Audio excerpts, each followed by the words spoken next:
से तो आप लोगों का पारिवारिक रिश्ता है। मुख्यमंत्री भूपेश बघेल और विजय बघेल पूरा प्रदेश जानता है, देश भी जानता है। लेकिन बीजेपी की रणनीति क्या है? मुख्यमंत्री भूपेश बघेल के सामने विजय बघेल को क्यों उतारा है? रणनीति क्या है? कुछ कुछ रणनीति रही होगी, कुछ प्लानिंग रही होगी। क्या है कि रिश्तेदारी तो भगवान बनाते हैं और रिश्तेदारी है। मगर सबसे पहले मैं आपके माध्यम से, इंडिया न्यूज़ के माध्यम से हमारे राष्ट्रीय नेताओं का धन्यवाद करना चाहता हूं, हमारे प्रदेश के नेताओं का धन्यवाद करना चाहता हूं। साथ साथ पाटन क्षेत्र के उन तमाम कर्मठ हमारे कार्यकर्ता भाइयों को, बहनों को मैं धन्यवाद देना चाहता हूं। और खासकर वहाँ की देवतुल्य जनता जनार्दन को, मतदाता भाइयों बहनों को मैं धन्यवाद दूंगा कि उनके ही प्रेम के बदौलत, उनके ही स्नेह के बदौलत और उन्होंने जो कर्मठता से और पूरा जुझारूपन से इस सरकार के गलत नीतियों के खिलाफ, खासकर यहाँ के मुख्यमंत्री, पाटन के विधायक के खिलाफ, भले ही वो जेल गए, भले ही अनेक यातनाएं सही, भले ही अनेक धाराएं उनके ऊपर लगे, लेकिन न टूटे न डिगे और हर मोर्चे पर उन्होंने संघर्ष किया और उनके काले कारनामों को पूरे छत्तीसगढ़ के सामने प्रस्तुत किया। उसके फलस्वरूप आज मेरा सौभाग्य, एक प्रतीक के रूप में मुझे वहाँ प्रत्याशी बनाया गया। ये मेरे जीवन का धरोहर है और मेरे लिए सौभाग्य की बात है। इससे पहले भी आप मुख्यमंत्री भूपेश बघेल के खिलाफ चुनाव लड़ चुके हैं, हरा चुके हैं। वो चुनाव और इस चुनाव में क्या अंतर है? हाँ, हम 3 बार चुनाव लड़े और एक तो मैं 2003 में एनसीपी से चुनाव लड़ा। जी। माननीय विद्याचरण शुक्ला जी पार्टी बनाए थे, शरद पवार जी के नेतृत्व में जो पार्टी है उसमें, और मैं दूसरे नंबर पर था। ये जीत गए थे कुछ हजार वोटों से। उसके बाद 2004 में मैं भाजपा में शामिल हुआ और 2008 में पार्टी ने मुझे ये सौभाग्य दिया कि उन्हीं के खिलाफ मुझे प्रत्याशी बनाए और उसमें हमने जीत हासिल की, जनता के आशीर्वाद से, कार्यकर्ताओं की मेहनत से।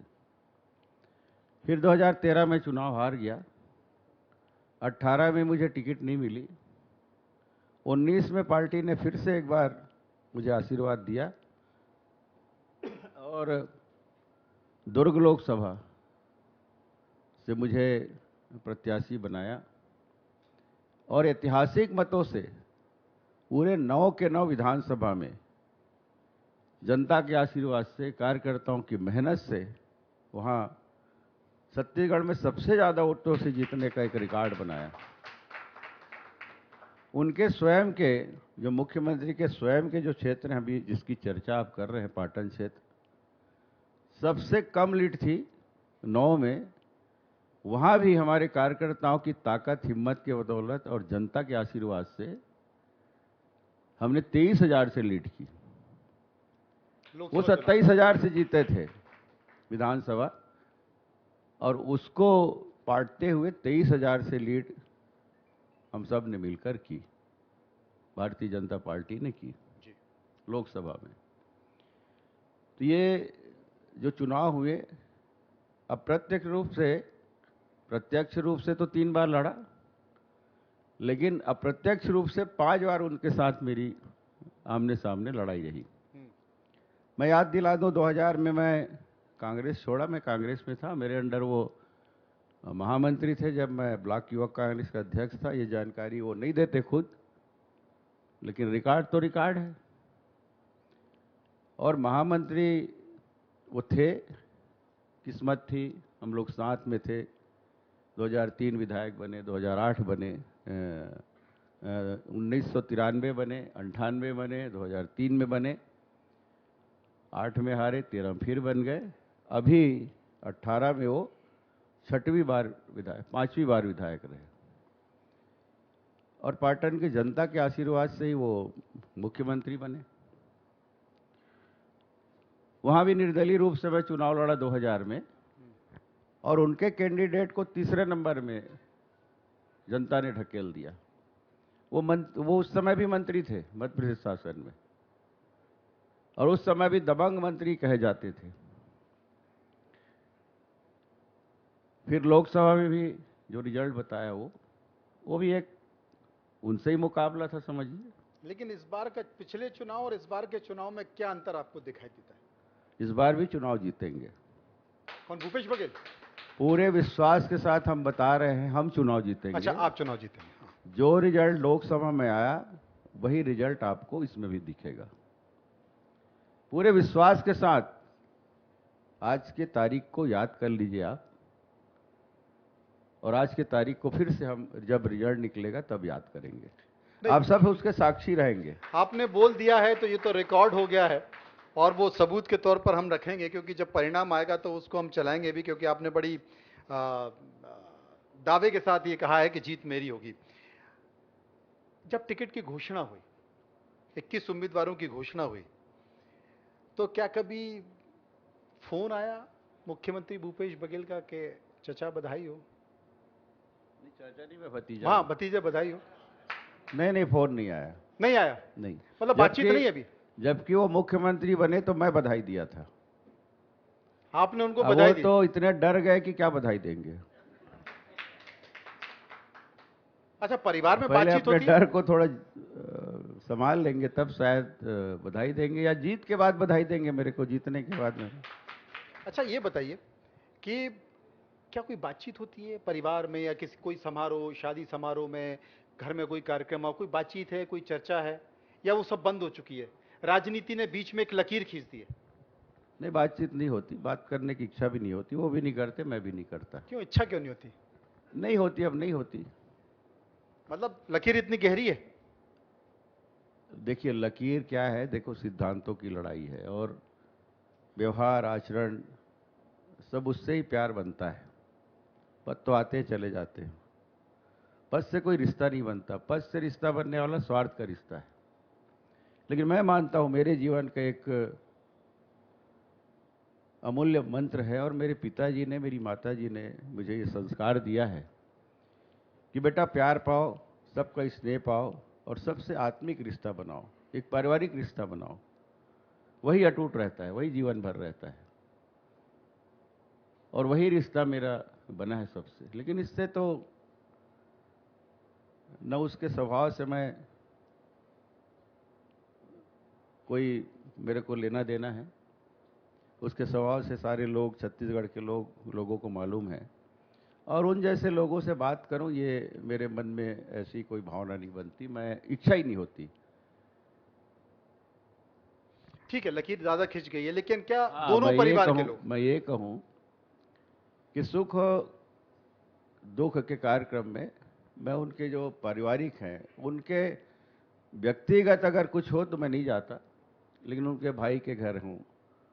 जैसे माता जी की निधन हुआ तब गया था, वार्षिक श्राद्ध हुआ तब गया था, और जब भी के ऐसे वक्त आते सुख और दुख का, तो पारिवारिक जो कार्यक्रम में मैं जाता हूँ। लेकिन व्यक्तिगत उसके घर में हुआ, उनके बेटे बेटी की शादी हुई, तो मैं नहीं जाता। ये ठीक है, सार्वजनिक बात करने की बात नहीं है, लेकिन मेरी इच्छा नहीं होती, और वो भी नहीं आते। लकीर बहुत गहरी है, और इसके पीछे तमाम सारी बातें होंगी, लेकिन कभी आमने सामना अगर हो जाता है तो उस वक्त क्या स्थिति होती है? नहीं, देखते हैं बस, न मुस्कुराते हैं, न कोई चेहरे भाव रहता है, बस है ठीक है, वो बैठा है, हम बैठे हैं। मतलब नमस्ते भी नहीं होती है? नहीं, नमस्ते तो बात ही नहीं होना, तो नमस्ते काहे करना। मतलब नमस्ते भी नहीं होती, जब बात ही नहीं होती तो नमस्ते क्या? मैं ये भी बता दूं कि आजू बाजू में उनके बुजुर्ग हमारे बैठे रहे तो उनका पैर छूता हूं, उनको छोड़ के आगे बढ़ जाता हूं। मतलब भतीजे चाचा का पैर छोड़ के आगे बढ़ जाते हैं, तो इसका मतलब इसके पीछे मैं इस चैनल के माध्यम से इसलिए भी मैं ये बातें कहना चाहता हूँ कि कई लोगों के मन में बातें हैं, ऐसे तो शायद घर घर, अरे अंदर से एक है। ये राजनीति में बस होता है, राजनीति ये में होता है। राजनीति में होता है, जो एक ही परिवार के ऐसे जो सदस्य भाव राजनीति में कई होते लोग के मन में हैं, आते उनके बारे में हैं, ऐसे कहा जाता है। या कई लोग मेरे बारे में इस तरह से टिप्पणी करते हैं, मैं उसके कारण ही आपको चैनल के माध्यम से बात कह रहा हूं, नहीं तो मैं नहीं करता, ऐसे व्यवहारिक रूप से नहीं करता। मैं उसी कारण से कहना चाहता हूं कि मेरा कोई रिश्ता तो है, रिश्ता तो अटूट रहेगा। संबंध तो बना दी है भगवान ने, चाचा भतीजा तो आप बोलते रहेंगे, हम भी सुनते रहेंगे, मगर प्यार का, स्नेह का, सौहार्द का कोई उनसे मेरा लेना देना नहीं है। विजय जी, तमाम सारे मुद्दे हैं जो इस विधानसभा में आने वाले हैं। बीजेपी बहुत आक्रामक है, लेकिन अगर पिछला इतिहास हम उठाकर देखें डॉक्टर रमन सिंह का, डॉक्टर रमन सिंह जब मुख्यमंत्री थे तो उनके ऊपर ये आरोप भी लगे थे कि साहब उन्होंने हत्या कराई कांग्रेस के नेताओं की जीरम घाटी हमले में। उसके बाद जब अपने अंतिम कार्यकाल में थे तो उनके ऊपर भी भ्रष्टाचार के आरोप लगे, गंभीर आरोप लगे, लेकिन वो असर नहीं कर पाते। भूपेश सरकार के ऊपर भी भ्रष्टाचार के आरोप लग रहे हैं, शराब में तमाम सारे आरोप लग रहे हैं। आपको लगता है कि भ्रष्टाचार के ये आरोप जमीन तक जाते हैं और अंतिम पायदान पर जो व्यक्ति बैठा हुआ है वहां जाकर असर करते हैं? निश्चित रूप से करते हैं, और करना भी चाहिए। गलत है तो गलत है, और झूठा आरोप है तो वो भी साबित होता है। लेकिन बता दूं, वर्तमान स्थिति में हर वर्ग प्रताड़ित है। मैं पूरे हिंदुस्तान में ऐसा कोई राज्य नहीं है, जो छत्तीसगढ़ में है अभी, जो 5 सालों में, अभी तो 3 महीना और बचा है, फिर तो विदाई है, अलविदा है उनसे। मगर मैं ये कहना चाहता हूँ आप लोग के माध्यम से, सारी मीडिया, चाहे इलेक्ट्रॉनिक मीडिया हो, प्रिंट मीडिया हो, सोशल मीडिया हो, और जन जन के मन में जो बात आती है, आप देखिए न्यायालय से लेकर मंत्रालय तक और राजपत्रित अधिकारी तक कोई प्रताड़ित किए, किनको नहीं छलेंगे। इसीलिए मैं कहता हूं मूर्ख का है, सब लोग ठगा है। और ये जो आप देखिए आंगनवाड़ी की बहनें, मितानिन बहनें, संविदा नियुक्ति वाले, रोजगार सहायक, आपके जो सफाई कर्मचारी, मध्याह्न भोजन बनाने वाले, कोतवाल संघ, पंचायत सचिव, पटवारी संघ, कौन सा वर्ग है जो हड़ताल में नहीं थे? और पूरा छत्तीसगढ़ में 5 साल हड़ताल ही होते रहा, हड़ताल हड़ताल हड़ताल। मतलब इस शासन में पहली बार यह हुआ है कि मंत्रालय बंद हो गया था, लोग इधर उधर, अनेक ऑफिस बंद हो गए 12-12 दिन तक, लेकिन इनके कान में जू तक नहीं है। बस बुलाए, बोले एक समिति बना देते हैं, ये समीक्षा करेगा, हमें रिपोर्ट देगा और हम ये कर देंगे। उस समिति कब बैठक करती है, कौन समिति में है, क्या आउटपुट देती है सरकार को, कुछ अता पता नहीं। लेकिन केंद्र की प्लानिंग कमीशन ये कहता है कि एक बड़ी संख्या है, लाखों में, जो गरीबी रेखा के ऊपर आ गए। केंद्र के तमाम सारे विभाग छत्तीसगढ़ का सम्मान भी करते हैं। वो अलग बात है। देखिए उसमें केंद्र सरकार की भी भूमिका है, आप उसको कैसे नकारते हैं। मैं छोटी सी बात आपको उदाहरण के रूप में बताता हूं। अगर धान खरीदी की बात करते हैं, बहुत किसान का बेटा अपने आप को मानता है, बहुत बड़ी बड़ी बात करता है, गोबर लिया, गौमूत्र लिया, गौठान बना दिया। क्या स्थिति गौठान की आज देखिए, गौ माता कहाँ है, सड़कों पे घूम रही है। अभी मैं जा रहा था, 2 गौ माता के एक्सीडेंट हुए बाजू में, वहाँ कुछ लोग आके उसकी सेवा कर रहे थे, मैं भी रुक के देखा। आज ये स्थिति है कि किसान छला गया है, ये 2500 रुपये का ढिंडोरा पीट रहे हैं। 107 लाख मीट्रिक टन धान खरीदी की बात करने वाला ये यहाँ का मुखिया है। मैं ये बता दूं, अगर 107 लाख मीट्रिक टन धान आप खरीदे हैं तो आपकी खपत की क्या व्यवस्था थी, यह बता दीजिए। अगर केंद्र सरकार 61.5 लाख मीट्रिक टन 2 साल से अभी खरीद रही है, चावल नहीं खरीदती, तो आप कहां खपत करते? क्योंकि कांग्रेस तो आरोप लगा रही है, सरकार ये कह रही है कि केंद्र हमसे धान नहीं खरीद रही, वो इसलिए धान नहीं खरीद रही क्योंकि हम जो है। मुझे बताने तो दीजिए, आप जी बताने तो दीजिए, मैं आपको सारे बिंदु पर चर्चा करूंगा। 2019 को ले लीजिए, उस समय 24 लाख मीट्रिक टन धान सेंट्रल पुल से हुआ मोदी जी, कितना हाहाकार मचाए हो। मोदी जी किसान विरोधी हैं, ये सांसद लोग ध्यान नहीं दे रहे हैं, ये सब किसान विरोधी हैं, बहुत डंका पीटे। अब 61.5 लाख मीट्रिक टन चावल अगर खरीद रहे हैं और उसको बनाने के लिए अगर हम मिलिंग करें तो 92 लाख मीट्रिक टन धान की खपत उसमें होगी। आपके पास क्या बचा? 15 लाख मीट्रिक टन, वो पीडीएस के लिए हो गया। तो छत्तीसगढ़ का महामंच लगातार जारी है। विजय बघेल को आप सुन रहे थे, अब सीधा आपको हम दतिया लेकर चलते हैं, जहां पर सीएम शिवराज सिंह चौहान पहुंचे हुए हैं, रोड शो कर रहे हैं।